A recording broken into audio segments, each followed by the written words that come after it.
Malungkot na pangyayari para sa pambato ng Pilipinas na si EJ Obiana sa Paris Olympics, Martes ng madaling araw, Agosto 6, 2024, oras sa Pilipinas, nang makipagsabayan si EJ Obiana sa finals ng men's pole vault sa Paris Olympics. Nagwakas ang kanyang journey sa Paris Olympics 2024 sa ranking na ika-4. Nakapag-clear siya sa 5.50 metros at 5.70 metros sa unang mga pagsubok.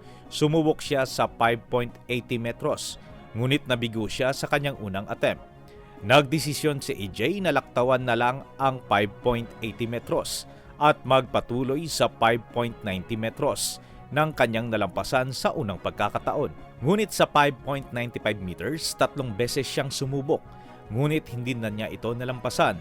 Ito ang nagpabigo sa kanya na makapasok sa top 3 finalists. Bagamat ika-4 lang siya, ito ay malaking improvement mula sa ika-11 ng ranking niya sa nakaraang Tokyo Olympics. 11 pole vaulters ang nakipagsabayan kay AJ, kabilang ang world number 1 at record holder na si Armand Duplantis mula Sweden.